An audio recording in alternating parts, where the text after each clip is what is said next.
Bueno, Álvaro, seguimos aquí en la banda cambiaria y vamos a analizar, porque esta semana ha sido una semana en la cual la economía ha estado en la agenda política, casi en el centro de la agenda política. Hablábamos al principio del programa, esta vuelta del gobierno un poco a poner en números lo que fue el tema de la deuda, revisiones de crecimiento económico, digo, así que bueno, son muchas las cuestiones de la economía en esta semana y para eso hemos convocado a esta mesa de trabajo a la economista del Centro de Estudios Scalabrini Ortiz de CESO. Estoy hablando de Celina Calore, a quien saludamos. Celina, Sandra Sicaré, Álvaro Torriglia, te saludan. ¿Cómo estás?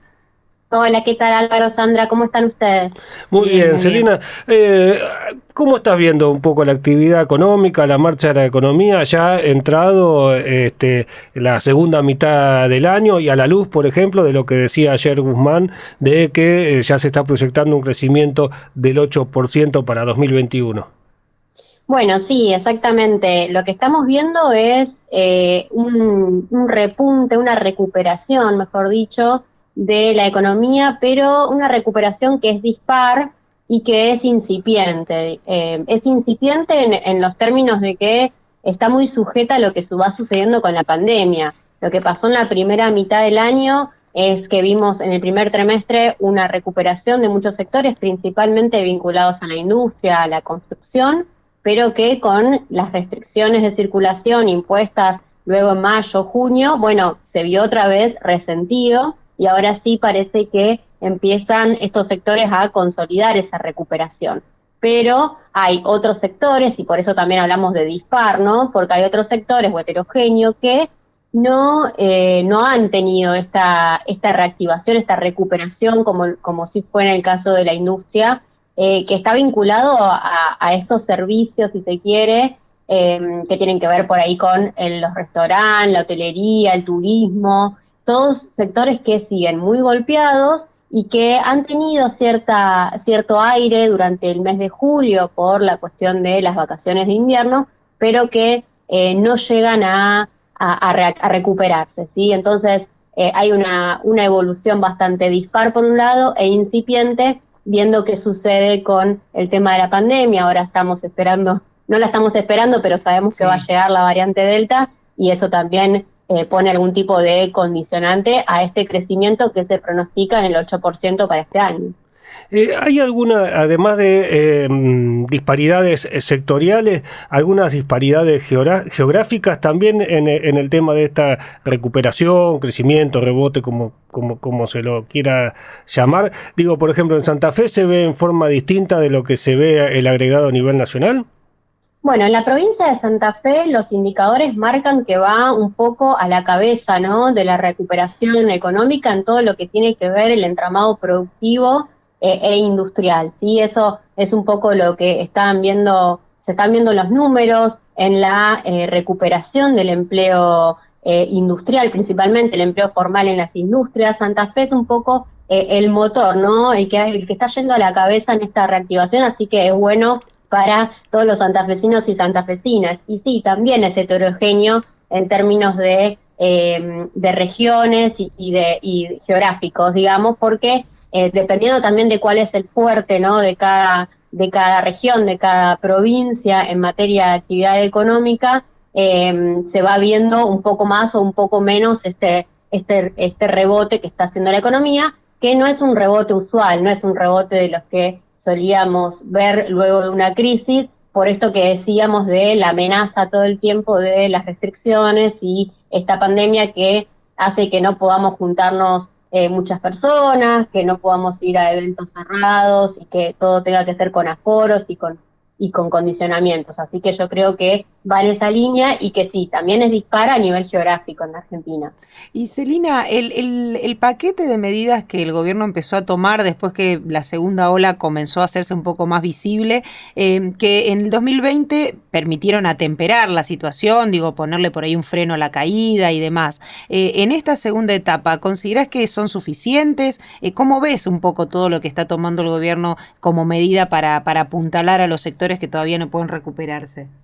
Bueno, todas las medidas de recomponer el poder adquisitivo o de compensar o de intentar mover de algún modo el consumo, lo que tiene que ver el lanzamiento, por ejemplo, de el ahora 12, que en realidad es ahora 30, con algunos rubros de bienes durables para esta cantidad de cuotas, o bueno, las distintas medidas de poner dinero, digamos, de algún modo en el bolsillo, los créditos a tasa cero. Todavía eso no se vio porque recién ahora se están por otorgar, pero son medidas que son interesantes y que sabemos que es importante que se motorice la demanda y el consumo privado, porque es el principal componente del producto, pero tenemos el gran problema de que los precios siguen evolucionando a un ritmo muy alto, digamos, ¿no? Un nivel muy rápido de inflación, y eso lo que hace es poner un freno a todo este tipo de ayudas o de medidas de recomposición del poder adquisitivo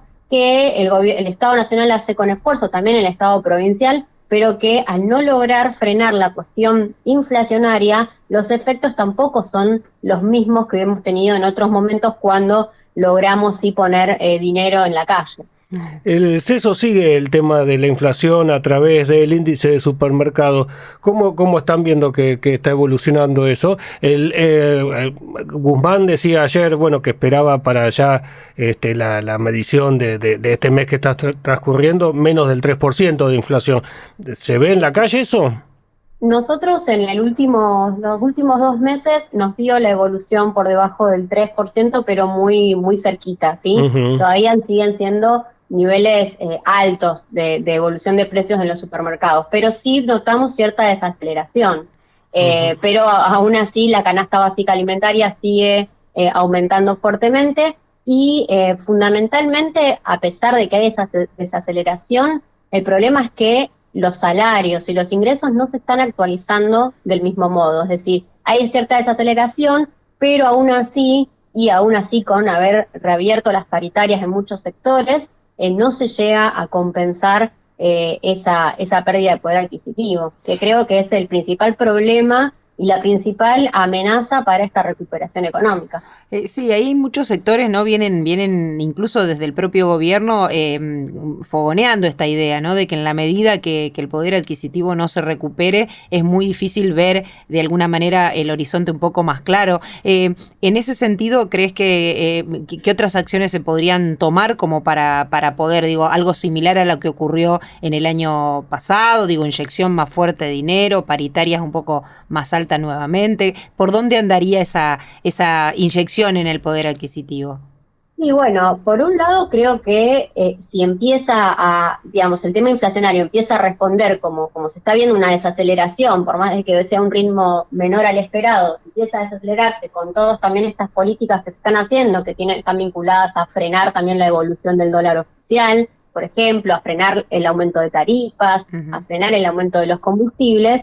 Por un lado, por la parte de la evolución de los precios, eso empieza a desacelerarse. Y por el lado de inyectar dinero, nosotros siempre creemos que es el momento, ¿no?, de poner dinero en la calle. Y si vemos que los esfuerzos no han sido suficientes, hay que ir un poquito más allá. Desde el CESO no nos preocupa el déficit fiscal en un contexto donde tenemos crisis económica desde ya más de 3 años y donde hay capacidad para que se inyecte dinero, se emita dinero y ese dinero ponga a circularse en la economía, porque tenemos una demanda deprimida y una oferta también deprimida, con una capacidad ociosa, una capacidad utilizada en torno al 60%, es decir, que tenés una capacidad ociosa para seguir incrementando sin que eso te genere una nueva espiral inflacionaria. Uh-huh.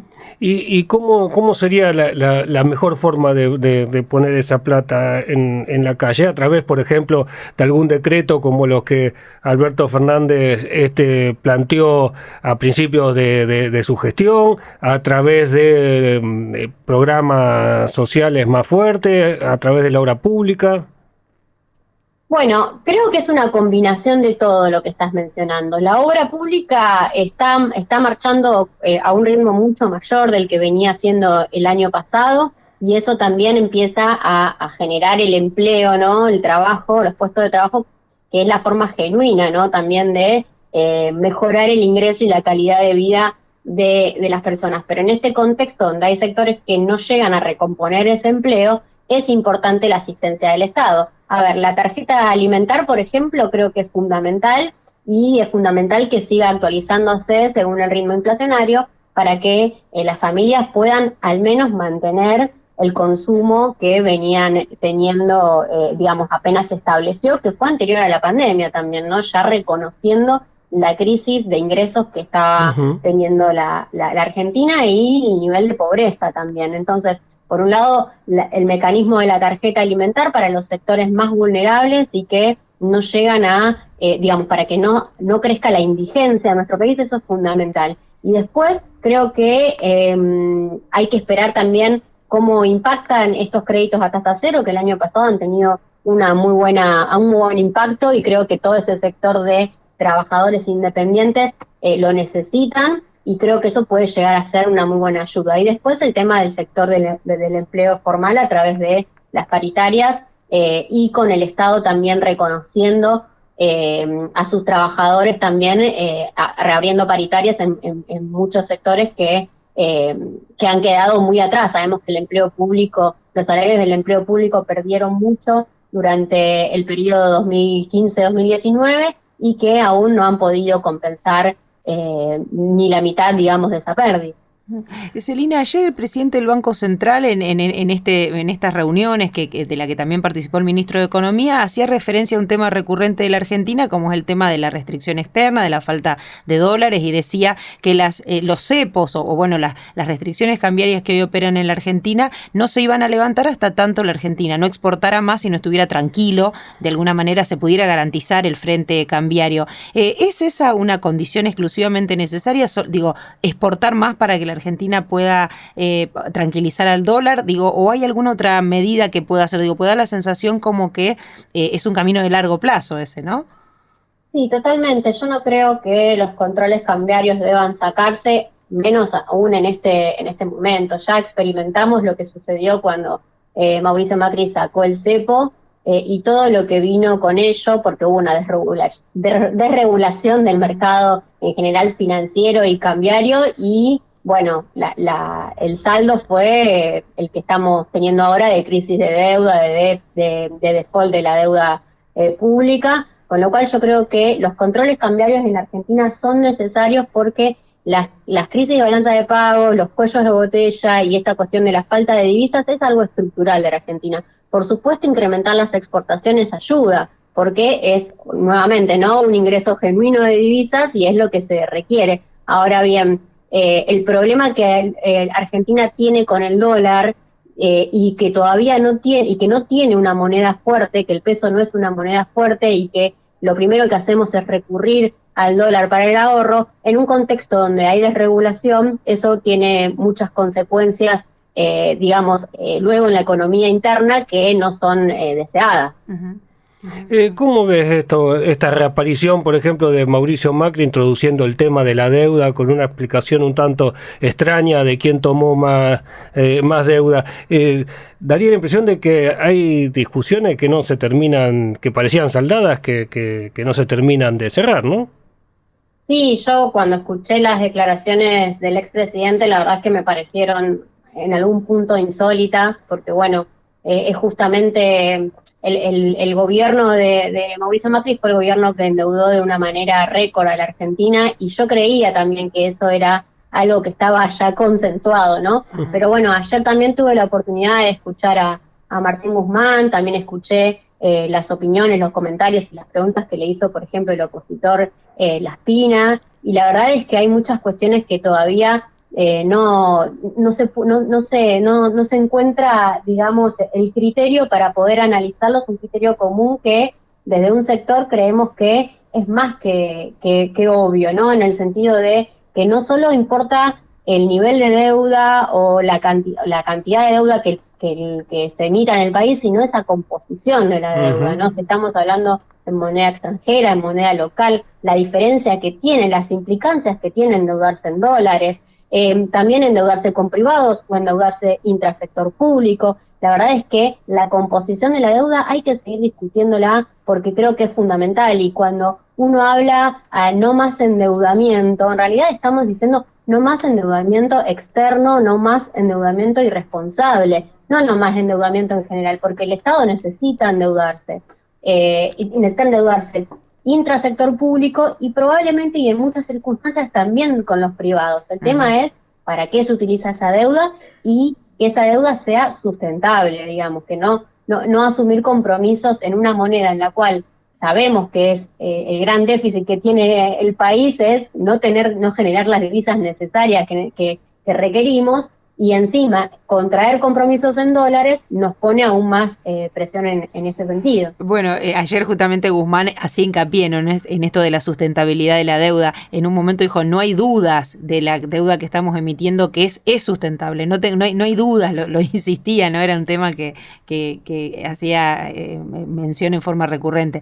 Yo te queríamos llevar con Álvaro un poquito a la economía de la provincia de Santa Fe. Celina, un poco cómo lo estás viendo. Hay un instrumento de incentivo a lo que es la demanda, como es Billetera Santa Fe, que está funcionando y está haciendo un boom de alguna manera como política de incentivo al consumo y demás. ¿Cómo estás viendo un poco cómo se está moviendo la provincia de Santa Fe y la política económica en este escenario?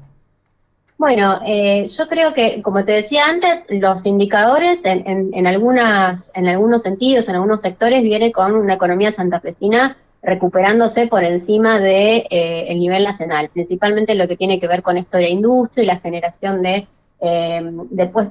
mano de obra registrada en la industria. Por ejemplo, el sector de la maquinaria agrícola viene moviéndose muy bien y eso tiene encadenamientos productivos para adelante y para atrás muy importantes en pueblos y localidades de la provincia de Santa Fe que empiezan a dinamizar también esas economías. Y lo que tiene que ver con la billetera de Santa Fe, yo creo que es una herramienta muy buena, muy deseada y que, creo que es una herramienta que tiene el Estado provincial para poder de algún modo compensar o contrarrestar los efectos de la pérdida de poder adquisitivo que no tiene muchas herramientas en realidad de un gobierno subnacional, porque no puede combatir por sí solo la inflación, que es un problema nacional y que debe ser combatido más que nada por el gobierno nacional, que es el que tiene las mayores herramientas de política macroeconómica. Entonces me parece que es una política muy interesante, una medida muy interesante para poder de algún modo compensar esa pérdida de poder adquisitivo en las familias santafesinas y de una manera generalizada, no solo apuntando a los sectores más vulnerables, sino de una manera más generalizada, porque la inflación también es algo que nos golpea a todos. Por supuesto que los que menos tienen son los que más lo tienen que sufrir, digamos, al problema inflacionario. Pero bueno, es una medida un poco más generalizada, que creo yo que en el tiempo probablemente deba también que tener que acotarse o tal vez ajustarse a ciertos rubros o tal vez ajustarse también en términos de las bonificaciones que se dan, por una cuestión también de algún modo empezar a mirar también las cuentas fiscales, pero que están hoy sólidas a nivel de la provincia y que la provincia tiene la espalda para enfrentarlas, también entendiendo que está pensado de un modo también que blanquea la actividad económica. Muchos comercios de barrio han blanqueado buena parte de sus transacciones y eso lo que hace también es mover los ingresos del sector público, ¿no? Entonces también tiene un retorno, digamos, que bueno, es menor obviamente a lo que gasta el Estado, pero tiene algún tipo de multiplicación, ¿no?, de esta ayuda. Uh-huh. No sé qué análisis haces vos del tema, pero por ahí causó un poco de sorpresa en un gobierno que arrancó con una fuerte vocación por cuidar el déficit fiscal, que pisó el gasto bastante durante el año pasado, una medida de este tipo que es bastante expansiva, ¿no? Bueno, uno espera a lo mejor que los gobiernos van regulando un año y un otro de contracción y de expansión, pero no sé, pareciera que no se ajusta al molde de lo que fue el primer año del gobierno provincial en materia económica. Sí, totalmente, llamó un poco la atención ese cambio, digamos, que hubo, y además que también fue bastante criticado el tema de el año pasado, tal vez de cuidar bastante las cuentas públicas. Ahora, yo creo que si hubo ese ahorro fiscal el año pasado y se pone en la calle, creo que, bueno, que, digamos, y hoy se pone en la calle, creo que es el resultado positivo, digamos, si hay más obras en la provincia, si está esta bonificación a través de la billetera Santa Fe, si se pone en marcha el boleto educativo gratuito, que es una demanda histórica también del sector, de los estudiantes, la verdad es que me parece que, bueno, digamos, se ahorró y se puso en la calle. Lo importante creo que es eso, y habrá sido una estrategia, la verdad es que no sé, digamos, de qué manera fue pensado, pero sí creo que lo que estamos viendo hoy es que hay interés por poner desde la provincia también el granito de arena para recuperar la actividad económica y también, digamos, agregar, ¿no?, a lo que viene haciendo el gobierno nacional. Celina, te agradecemos muchísimo este contacto con la banda cambiaria, muy amable. Gracias a ustedes, un placer, un saludo. Hasta luego, hasta la próxima. Así pasaba Celina Calore, economista, ella también es coordinadora regional Santa Fe del Centro de Estudios Scalabrini Ortiz CESO. Quédese en los podcasts de la banda cambiaria.